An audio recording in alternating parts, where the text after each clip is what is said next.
The impacts of plastic waste polluting our planet are far-reaching and devastating. We'll be drowning in plastic unless we take action now. But in the face of what seems to be a massive global disaster, we find hope for a solution. At the moment, we're traveling to the province of Saraburi, which is the gateway to the populous northeastern region of Thailand.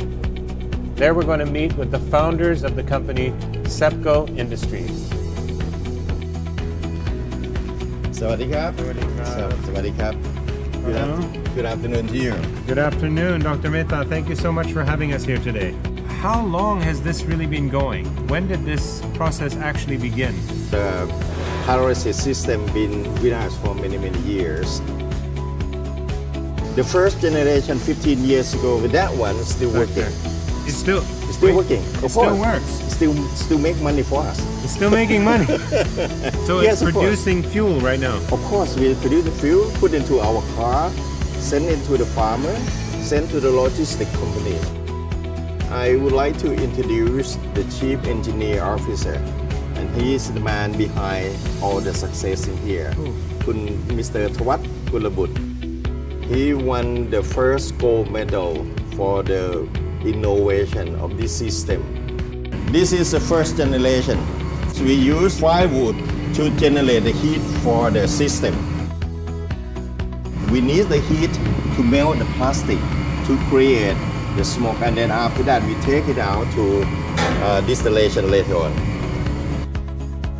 So this is second generation, a little bit different because of that one we put it in the factory, and this one we put in the closed area here. We need to know there is the emission leaking out from the system or not. Basically to make it run cleaner. Cleaner, improving for the emission. So this is the third generation model. But this one we have 10,000 liters a day. So this is the first model that you expanded production to 10,000 liters per day. 10,000 liters a day. This is what we call the last generation of the batch system.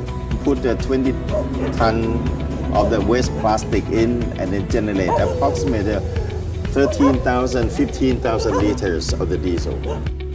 So here we are at the Polypetron Gen 5, the final model of your system. Obviously, you've developed the technology for efficiency. Of course, yes. And yes. To get more output.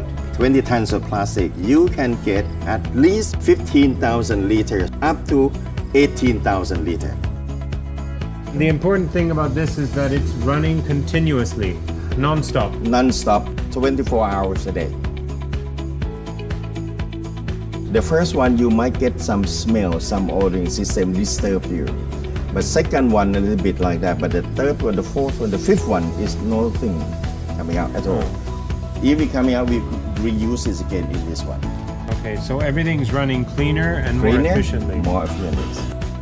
Advanced development of the polypetron comes at a crucial time when the demand for such technology is higher than ever. The world today is overwhelmed in its struggle with waste management because many countries like China have decided to stop accepting plastic waste imports. This sudden change has brought the world to a crisis point, with trash stacking up and screaming for a solution. Despite the increase in alternative energy, the demand for oil is going up, not down.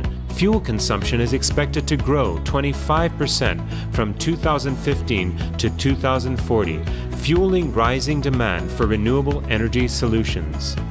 In January 2018, the European Parliament announced new legislation on energy efficiency, requiring greater use of advanced biofuels, which include waste-based fossil fuels like the oil produced by the polypetron.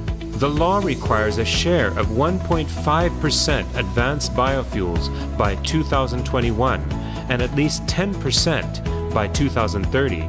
This creates a huge demand and allows them to be sold at a premium. When refined, this pyrolysis oil produces over 60% European standard EN590 diesel and at least 20% gasoline.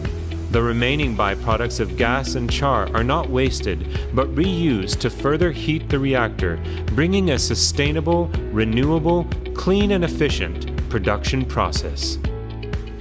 The persistent determination of Dr. Mehta, Mr. Tawat, and their team of scientists and researchers have brought us a tangible solution to the global waste crisis by making effective use of the plastics that we have carelessly discarded for so many generations.